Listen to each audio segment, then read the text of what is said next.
on computer. There we go. All right, y'all get the warning that it's now being recorded? Yes. Okay, perfect. So I got that right. Yay. All right, and so welcome to the KLT, Know, Like, and Trust series. And this is specifically for the members of the group on Alignable that is the All About Networking. And we were playing a little bit of Name That Tune earlier. If you have questions during the event, and while David's presenting some of his information and sharing some of his experience and skill sets, please put it in the chat. If you'd like to share your contact information or otherwise do a little bit of networking while this is going on, feel free to put that also in the chat. And while the presentation is going, if you wouldn't mind muting, and then if you have a question, you can put it in the chat and we'll do a hand raise or whatnot and call on you if you'd like to ask it live. And with that, let's introduce David, the Goodman. So become a very good personal friend as well. And that's his Pixar self. And he hails from Palm Beach Gardens with the Eden Arc Group. I love the tagline, doing the right thing can lead to a good thing. A little bit about David. So he's been in Florida for 32 years, but originally a Midwesterner and a proud father of a college student. So I can relate to that, and Jess now relates to that as well. We've got quite a few. As you can see, David likes his badges as much as I do. So we're having a badge off. So yes, he's been highly recommended. There's one that's missing yet. Did you actually, I don't know that you got it yet, but I know that it'll be forthcoming. And that is that David will become as far as I'm aware, an Alignable ambassador over there in the Palm Beach Gardens area. I believe, right, David? I think I already hold it, but I haven't yet had a meeting, so I don't get the badge yet until I have my first session. Well, I got a badge, you don't. I love it. Exactly. Okay. So he's got 25 years in helping companies enhance their operations, and specifically with long-term sustainability and protecting the environment. As you can see, it's the what's that say, carbon market. I'm proudly working with David myself on our companies becoming certified sustainable. If you don't know what that is, I highly recommend connecting with David and getting a face-to-face going with that. And lots of really cool stuff to learn about sustainability and how any company, even us smaller size ones from 1 to 100, can actually participate. It's not just Amazon and Walmart and all of those larger organizations that are doing that. It's also all of us. All right, and with that, we're going to dive right in and get to the meat of this presentation, because that's all about what David is. That was not David. So we're going to talk a little bit about interns today, David. So would you go ahead and take it over? And thanks for being here. I appreciate it. So let's sort of set this up, Al and everybody. Al asked me to talk about, in effect, anything but the business. And the goal here is to, I guess, know a little bit more about a broader me. And the idea was to talk about some things that might be ancillary to the business, but not the business. So we picked two, and interns is the first one, because that is something that is near and dear to our hearts over here at Eden Arc Group. And it for us and the people we've talked to out in the marketplace, other business leaders, the concept of interns is sort of like one of those sort of like a rainbow, difficult to achieve what your goal is, because your expectation is often very different than what you end up getting. So the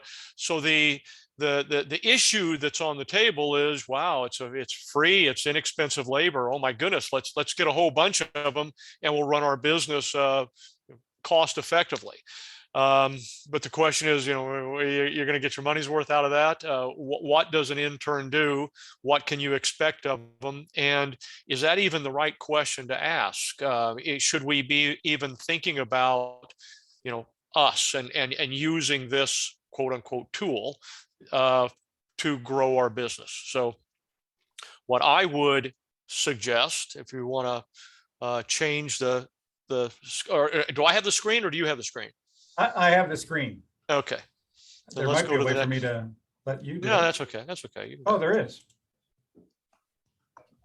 All right, I just invited you to control the screen, but before you move on, can you actually talk to me a little bit more and the rest of everybody about that misconception of the free and inexpensive labor pool? Because that's what I originally thought several years ago, and my internship program failed. It died on the vine really fast.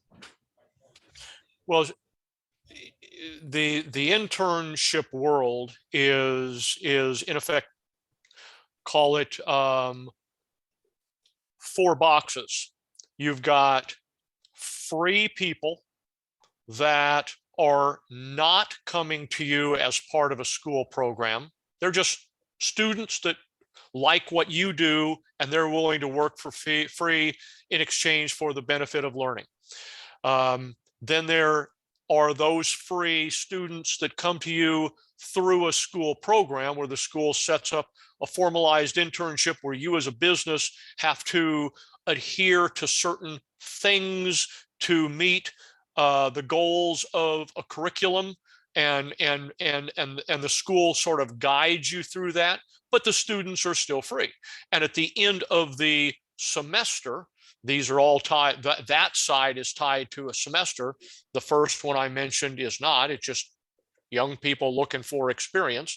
But the ones tied to a semester, at the end of the semester, that student gets some course related credits that are tied to their work product. Okay. Then the third group is the non-school, where you pay for a student, you pay less than for a regular worker. And then there is the fourth one where you pay for the student and it's under a school program. Most internships today are in that fourth box, where a school sets up a program out in the marketplace. The school recommends that you, the employer, pay a small amount for the student, and that pay sort of causes you to feel that there's some value there as much as anything else. But in our case, we have a lot of people in that first box, free, non-school driven, and it's because of the fact of how we're actually ultimately compensating them through project work and commission. So they do get money, but it's not call it a salary or an hourly. And then also because our interns stay with us a longer period of time, and so it's better for us to not be tied to a semester driven program. Does that sort of answer your question, Al? That certainly helps me understand it. So yeah, you can take control of the screen and advance this at your leisure. I'm going to interject with a couple of thoughts as you're going, though. Is that okay? Okay. Yes. Let me see if I can. Okay, great. I don't know, because I want to know what the right question is, David, because you're asking, is that the right question about getting our money's worth? Yeah, well, let me see if I can move this screen. I don't know if I can move this screen. All right, I'll tell you what. Why don't you just go ahead and do it? So our philosophy is that we sort of take ourselves out of the mix in terms of, if you will, making money.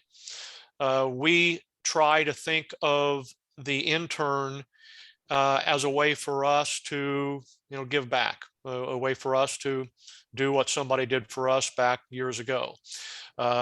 We believe that if you, like us, are looking for financial gain, my recommendation is just hire a regular employee.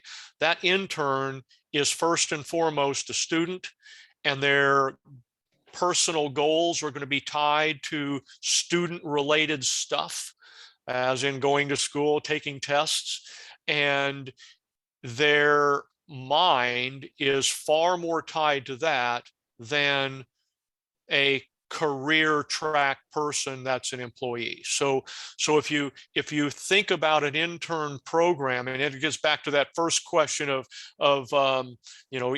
is there an opportunity to take advantage of free or cheap labor to benefit your company? My point is, take that question off the table and think of this as nothing more than a way to give back. So I'm taking notes as you're talking too, and on the previous slide it was, is that the right question? So I wrote down, what is the right question if that wasn't the right question? And I'm thinking more in terms, David, of, because you're talking about the way the students are, it's about the student engagement through their whatever degree they're seeking. So this is an opportunity for them to build a portfolio of sorts, right? A resume builder, or is this also a career opportunity? So when you're doing yours, is there really a potential transition between the internship and becoming a full-time employee after college? Well, that's down the road, but in terms of back to your question about my question, in terms of what is the right question, I think that the question should be, who is this about? Is this about us as a company, or is this about that person and their growth? And if we make it that simple, it's about that person and their growth, and we'll get to a couple points that I will make in the next couple slides. There is time involved in this for you as an employer, and so there is an investment that you're making that odds are you're not going to be able to see as an ROI. And so there it is. It's totally different than that original slide where we're talking about, can we make money out of getting cheap labor? It's really the opposite. It is, you're going to be giving, and you might not be giving a whole lot in terms of pure dollars. And I think you get more out of this, but it's a far less tangible way to look at it than just, did we make more money by selling more widgets because we had cheaper labor? Thanks. You want to go to the next slide? Next slide.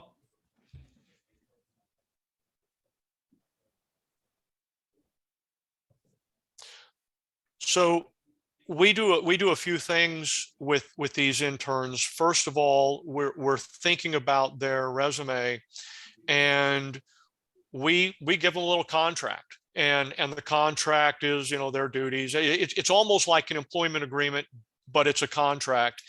And that's something that they can then use later on when they're in an interview. They can show that they were employed, and that they had duties and they had compensation tied to those duties. We also have them do a video that is part of their work progress and product. And that video we then post, they post, and they keep on file, that they again use for their resume. So we're basically committing time to help them build their resume, and that's time that we're putting in. Next, Al. Yeah, I got a question. Mm-hmm. So the luxury of being the host. Sorry, everybody. The video, does that video actually help you find more candidates down the line? Because that seems like it could be a continuity of the program. It's using it as a feeder of sorts. Yes, but we're sort of an odd duck given what we do, i.e. sustainability. So we have a lot of young people that want to be associated with us just because of that. So I think that my response to you is, I would think so for most companies, for our company, because we're so over the top in terms of what we do anyway, we probably wouldn't need that.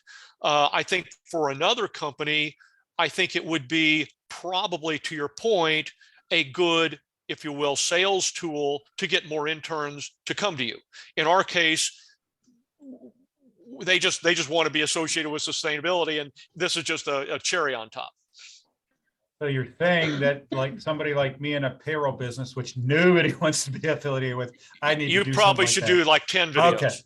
Okay, I got it. So next one. Yep, it is coming up.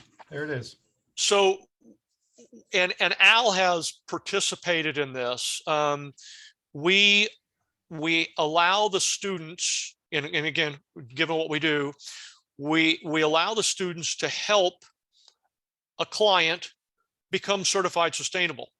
And that is very rare air for an 18 to 22-year-old. I mean, there are not many people on this planet at that age that can say that they helped another organization become environmentally certified sustainable under a top standard. So that's a big deal from a resume standpoint and from a learning standpoint. The student gets to lead client presentations, and Al was part of that a week or two ago. Again, pretty exciting stuff for that age group. They're able to help create documents. Pretty exciting stuff. This is not just basic labor. They're a participant in client-facing work. But to do that, both we have to commit a lot of time and energy and patience, and we've got to know going in with a client, in our case, like I was mentioning with Al, that a client is patient. There are some clients that, frankly, I would not put an intern in front of. With Al, I knew that Al would be open and positive and supportive, and so I felt very comfortable having an intern in front of Al. But again, that's time and commitment from our side to help that student develop. Next. I'm taking my note real quick because I'm going to save that one. I was trying to get out of one without a question. I could ask it, but I'll let you get out. Now for the painful stuff. We make them cold call. We make them both in email and phone calls, and then prior to COVID, door knocking, and post-COVID, door knocking again. We want them to, frankly, experience pain. We want them to learn that not everybody sees the world the way you do, especially, again, in our business. When you're doing something like what we do, where we're helping companies help the environment, their costs go down, their revenues go up, employee morale goes up. It's all good. And if you're really passionate about this, you'd think that everybody in the world is going to see the way you do and is going to say yes. So when they pick up the phone and call a business and say, I'm representing Edenart Group, and they don't say it this way, but almost this way, and you should buy from us, and they get a click or they get a no, it's crushing. And they need to see that. They need to understand that different people have different views of what's valuable and important than you do. And then we send them back in a couple of weeks later to try to re-engage that person that said no to them. And that's even more painful than the first one was.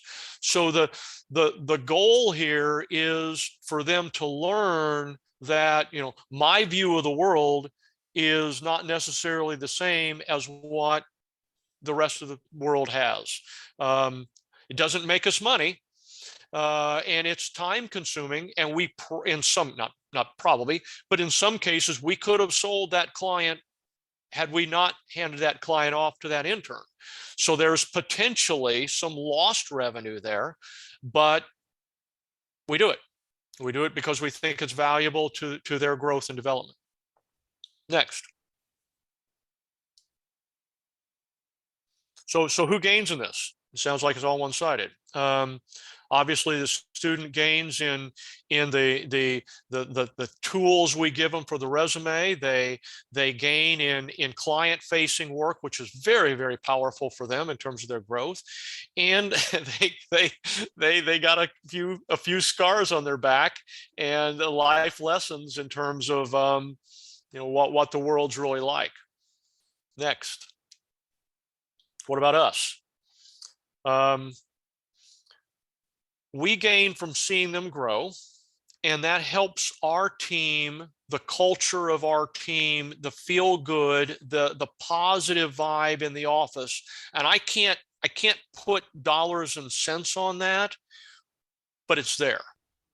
My organization feels good about what we're doing with these interns. And another piece is, and you've all been in this chair, when you have a new perspective, a new person look at your business, or a new person present your business, and they come back and they give you the feedback associated with that, that's powerful in terms of us saying, wow, I never really thought about our business that way. I never thought somebody'd think of our business that way. So our learning and our ability to develop and simplify our message has been tremendously enhanced by having interns, because they've given us a new perspective that we just didn't have. We were too close to the tree, so to speak. So have I been able to turn all this into dollars and cents in a quantitative way? No. Do I feel that we at least get as much out of this as the student? Yes, absolutely. I believe that we as an organization benefit tremendously from the work that we put in to help that student grow. So okay, that's that. So before we jump into your second topic, few questions. I put in the chat to see if anybody else has either thought about using interns or is using interns, and we do have somebody whose husband's using interns. What would you consider as the recommendation for who should look at developing an internship program? Who can use it? I think that there's looking at it two different ways. If you have in your organization some administrative duties or tasks that are very well defined, where you already have procedures and processes in place, and you can say, sit down here, read this, I'll help you with the first few, and then do it the same way every time. Just like with any first-time employee, if you have a process or procedure where that person can follow and do that exactly the same way, I think that an intern can be just as good as any other employee. If you don't have that, then the question comes in of, what are you going to do with them, and how much time are you willing to commit to doing that with them? Because again, they're humans. They're inexperienced humans. They're inexperienced humans that are focused on school. And so asking them to be more than that is unfair. And so you're going to have to balance that with your energy and effort. And so if you're willing to do it, fantastic. You'll get a lot out of it. If you're not willing to do it, then you should stick with a process that's easy to follow. The recommendation would then, I would attach a second one, taking what you said. If we don't have processes and procedures written out or thought through, that might be the first thing to kind of look at your business and see what you can do to create that, and then fit an intern into it after you've done it. Or, and I think we talked about this a number of months ago, if you're willing to commit the time and resources to it, have a few of the interns work their way through a project or a job and jot down their thoughts along the way. That sort of gets me back to that, a different perspective than I have. Having somebody else do a task that you think and then report it back to you is usually eye-opening, because it's like, wow, I never thought about it that way. So having an intern tackle something and document that process along the way could be a very good way of creating a procedure that is simple, because then you're going to have to go back and say, okay, that's not what I wanted. And then you're going to have to work your way through it. But it's going to take you some time. But it could be a good way to get procedures in place. Got a lot of other questions, but I'm going to move on because I'm looking at our clock too. If anybody in the audience has some questions and you want to ask them, go ahead and put it in the chat for me. You can just say, I have a question, and we can circle back around. But I want to let you go ahead to the next one, because this one's another interesting topic, given that we're all in a networking group. And that is the networking mindset. So I specifically am going to put you on the spot to ask you what your thoughts were before, and then after you started participating with the quick connection events that we do in the group. Okay, so you can go through some of your stuff if you want to. Yeah, so let me sort of walk through this, because that sort of answers your question. Before I started interacting with Al in Quick Connect, I was on a lot of the networking events where you had 60 seconds or 2 minutes to make your pitch, and the next person did, and the next person did. And it was fast, and it was a pitch related program.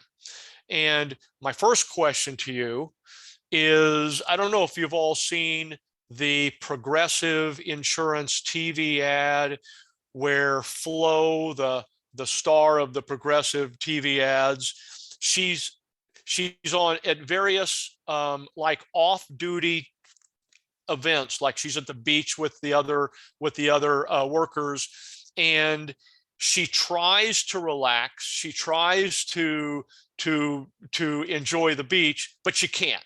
She gets back to her pitch of her business. And so my question is, how long do you think you can go in one of these networking one-on-ones and just chat up with somebody else without reverting to your sales pitch or your business discussion? I mean, are you able to carry on a conversation in that environment? Because the mindset that you have when you go into this environment is, I'm here to talk about my business. I'm here to pitch my business. And that was what we do.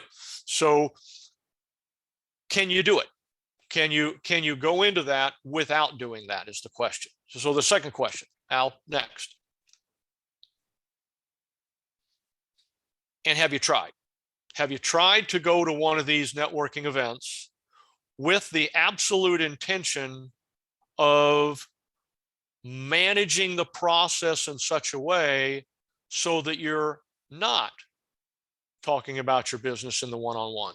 I mean, literally go the opposite direction and try your hardest, your bestest to control the meeting in such a way so it's all focused on the other person. So that's sort of the two-part question. Next one, Al.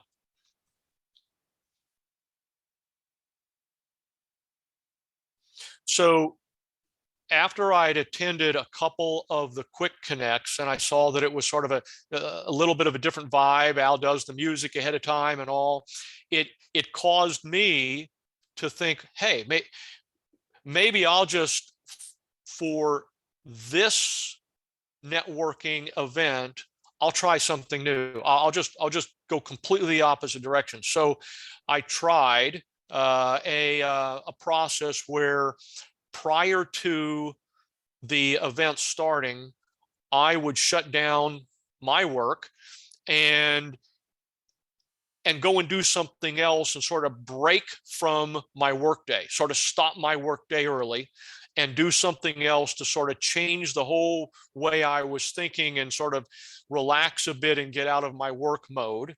And once I did that, Al, you can change. When Al would send us into these one-on-ones, I would try to be the first person that spoke, and I would ask the other person to talk about them. Tell me about yourself. And then my goal was to burn the 6 minutes, or as much of the 6 minutes as I could, through asking questions and continuing to prompt and see if I could get through the entire 6 minutes without saying anything about my business, or maybe at the the last 30 seconds, oh yeah, we do sustainability. Literally try to control the meeting and focus on the other person the whole time, or practically the whole time. Next. Then I don't know if all Peter. you, sorry, what? Cheater, you're a cheater. So early on, when I attended a couple of the quick connects, and Al would say at the end of the whole thing, he'd say, I want to call on all of you or some of you and ask you about some of your meetings. Holy crap. I remember the faces, but I couldn't remember a lot of these meetings that I had just had, just a few minutes before, because again, I was pitching, I was talking about me. And so my goal of all this was, and I did take notes, was to literally be prepared so that if my name was called, I could stand up proud and say, well, I can talk about. And by doing that, my focus completely changed. I mean, I was literally listening and taking notes and really trying to learn more about this other person. It was a 180 from what I had been doing before. Next. So what's my result? I've enjoyed them a lot more. I'm clearly more engaged, and obviously when I started this, my expectation was zero. I mean, I told myself, I'm not going to get anything out of this. I'm just going to play this little game with myself. But what has happened is what you would expect, and that is I was giving more, and not at the time, but then later on in follow-ons, people have reached back, and I'm feeling that it's overall a far, far better experience for me. I'm interacting better. I'm more engaged. I'm liking it more, and the feedback that I'm getting from follow-ons, it has been better. What would you say then, David, is your mindset when you're going into, has it affected, let me ask it in a different way. Has it affected the way you network overall? Yes. So I'm part of a number of networking groups, and I was attending one this morning, and I left. It was one that I've been a part of now for well over a year, actually closing in on 2 years. I was one of the early members. It is a very aggressive pitch contest event where your group of 5 people then pick a winner, and the winners of all the groups then do a competition at the end. And it was just not the environment I wanted to be in anymore. So it has changed the way I view these events. Not that I couldn't do it. I used to do it all the time, but it's not where I want to be. So how would you then define networking now? Well, giving more and expecting to talk less. No longer a sales pitch? No longer a sales pitch at all. Do you feel like you have more resources at your disposal for potentially getting referrals? More resources. I don't know what you mean by more resources. What do you mean by that? Well, you have me now, right? Oh, Did you? in Right. terms of a broader group of support people that sort of like what we're doing and what we're about. Very possibly, yes, yes. We at least my experience is that the feedback that I'm getting in follow-ons, not direct. Oh, by the way, you were very nice to me last time. It's just there's more interest back toward us than there was before. Well, I'm going to open it up, and nobody's got any questions that they put in the chat. Does anybody want to add any comments or thoughts, or ask David any questions, or share anything? There's our previous guest, Eileen Dawson's in the house. Hey, you got a question for David? Let's put him on the spot. I don't know what it is, Eileen, but I know you have to have one.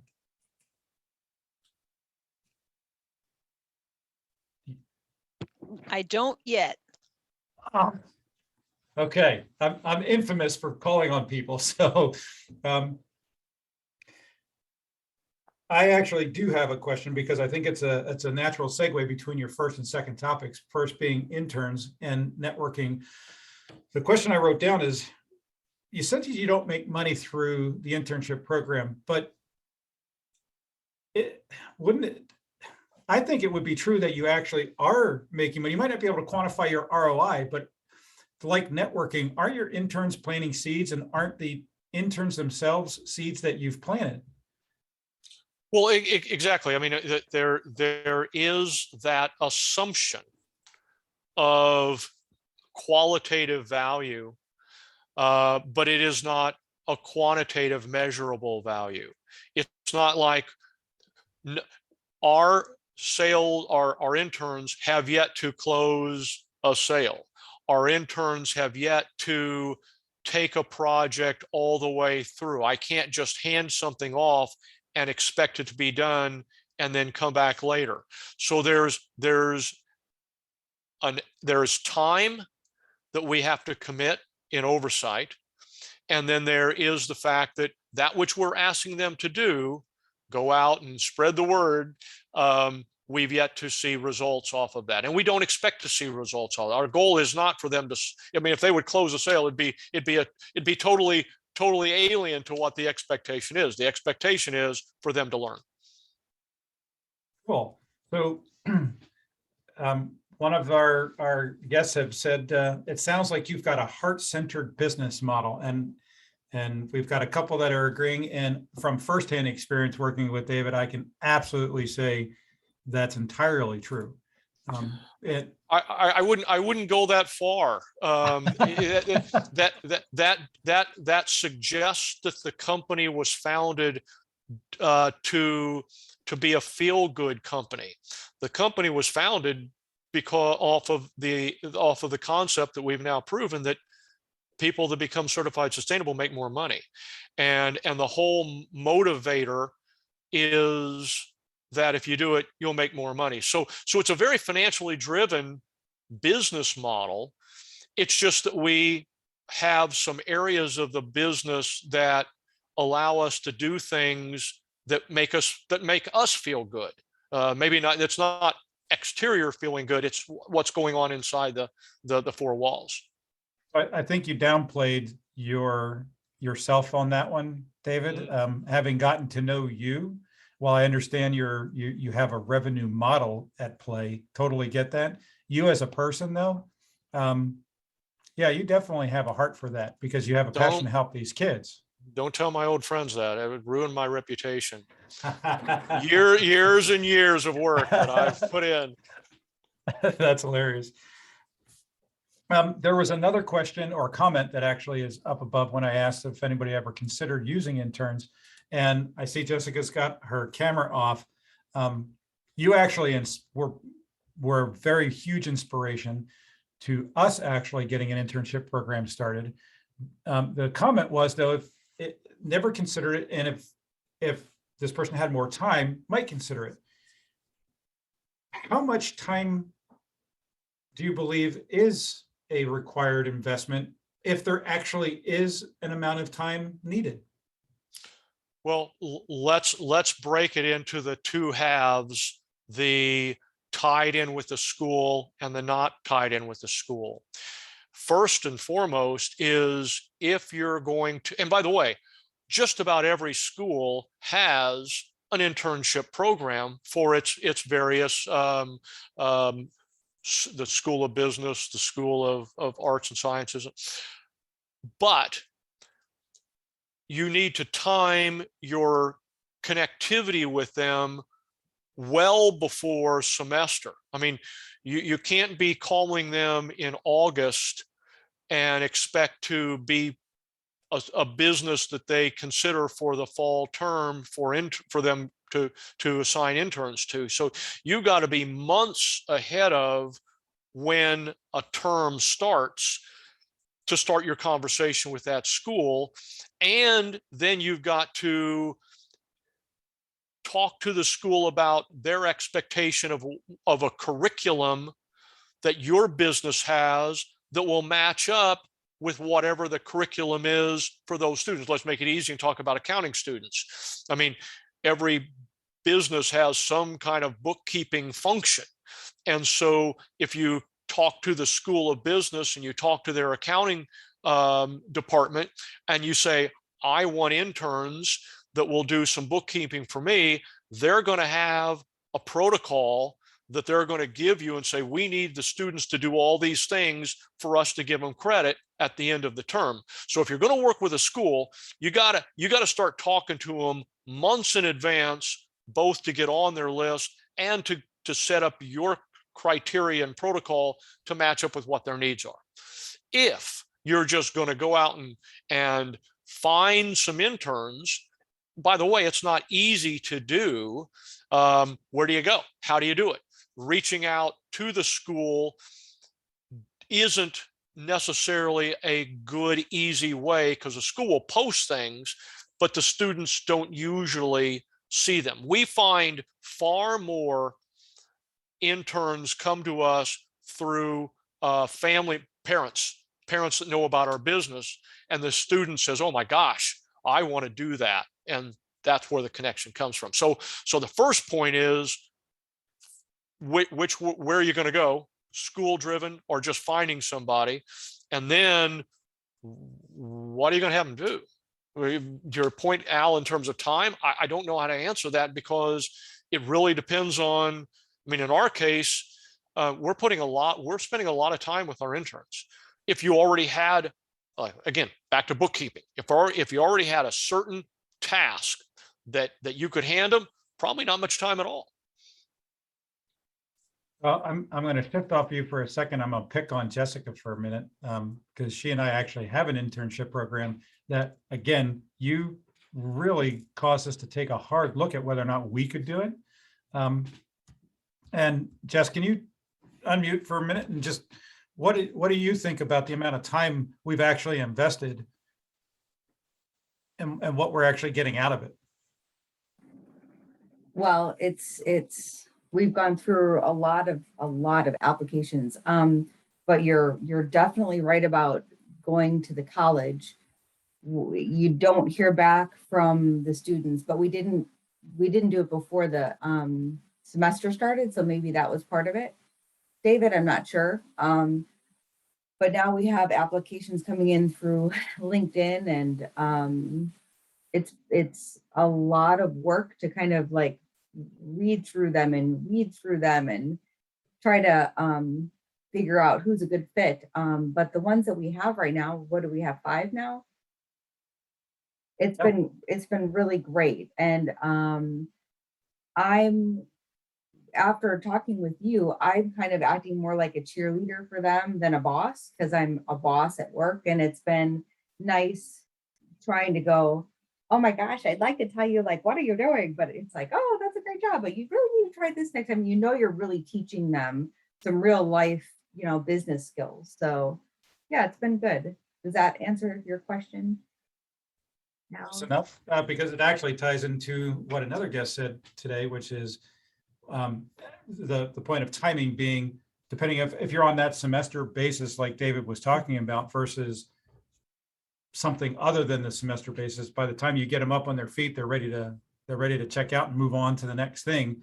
And the additional comment to this, but it's the perspective that you were talking about, David, as to what they see inside of your business and what they share in terms of what they see. And the whole going, holy smokes, I would have not thought of that. I would have not seen that had it not been for that younger mind that doesn't have all that fear and experience in order to see it in a different way. So that was really cool. Thanks for sharing. Yeah, they've had some like incredible questions, and it's helping us map out the protocol that we want to use for the internship itself. So well, and really so good. David, you do something very specific with your interns, and I think it can actually go into everybody's business. And I actually wrote that as a question down and you mentioned it already, in the middle or the end, or even during it, throughout it, you actually ask the students to review everything, the whole process, right? Yes.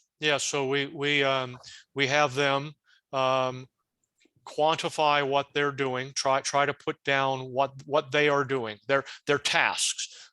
Put down your tasks on paper so that we can see what you're doing and make sure that what you think you're doing is consistent with what we think you should be doing, which is what we do with all employees, or what we should be doing with all employees, and making sure that we're in line. But with an intern, it's even more important because they're starting with so little employment knowledge up front.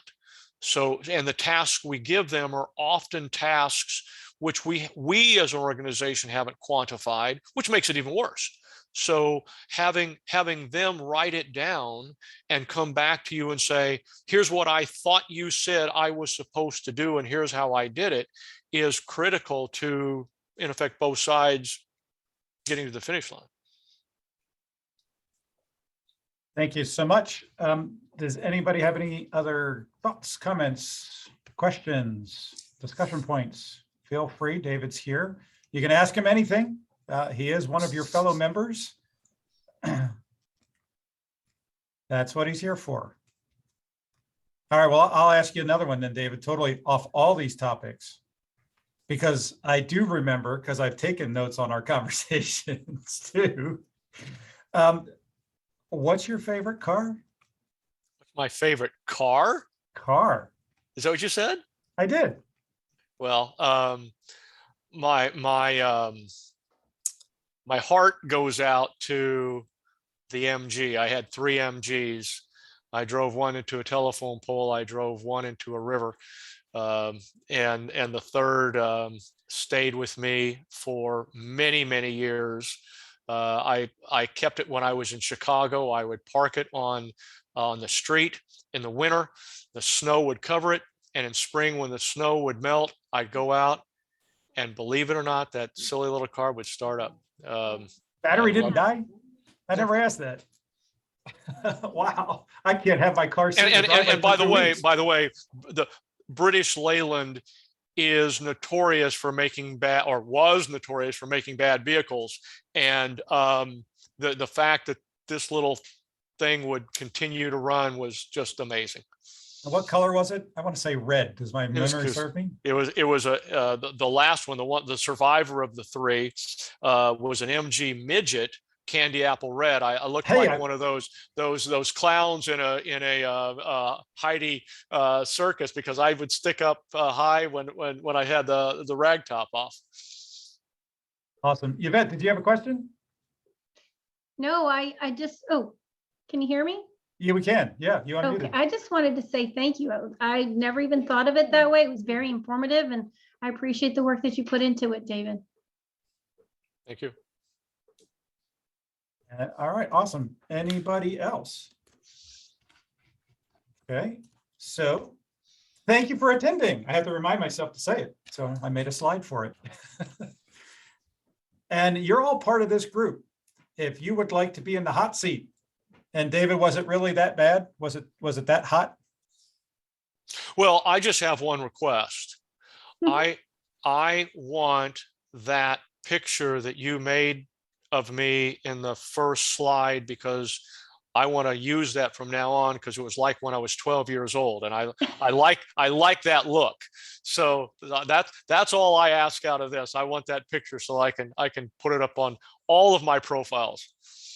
I don't know if, I don't know if I can give that one away, David, because I that's a gotta have badge that. that I got that you don't, just saying.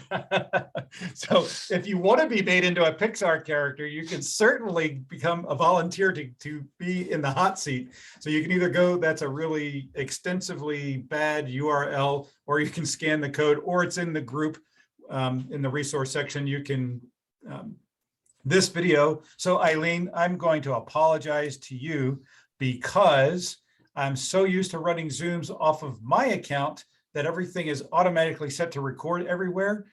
Your recording got lost in the cloud, so we have to do yours over again if you'd like to have that recording.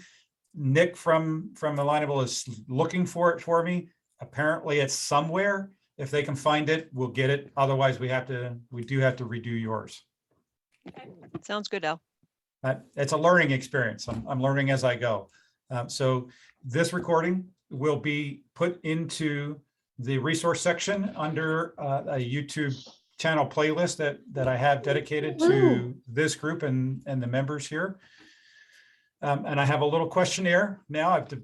I'm developing processes, as David has suggested, for our interns as well. So I would encourage you, if you'd like the other members to get to know you a little bit better, as David did say in the beginning, it's not about your business. It's about what you can give back into the community from what you've learned by being in business. And maybe that's actually the catchphrase I ought to use for that. So if you got something you want to share, or you're not sure if you have something you want to share. I voluntold Eileen on the first one after having a conversation. And I had a conversation earlier today with another member. And it was the same kind of thing. Well, I don't know what I talk about.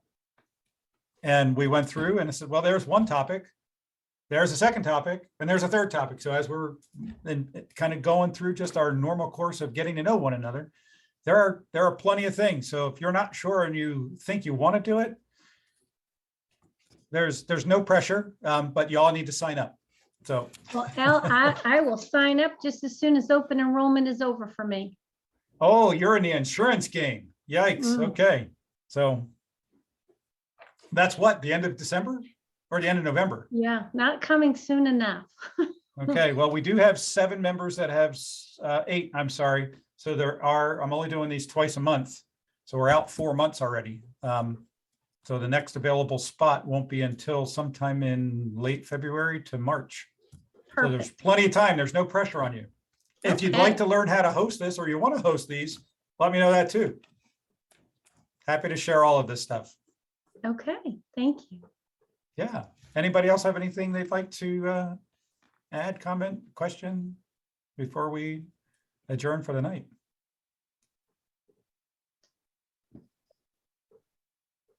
Nothing. Yes, thank Nobody. you so much for putting this together. And it was so good to see you again, David. Can't wait to catch up again.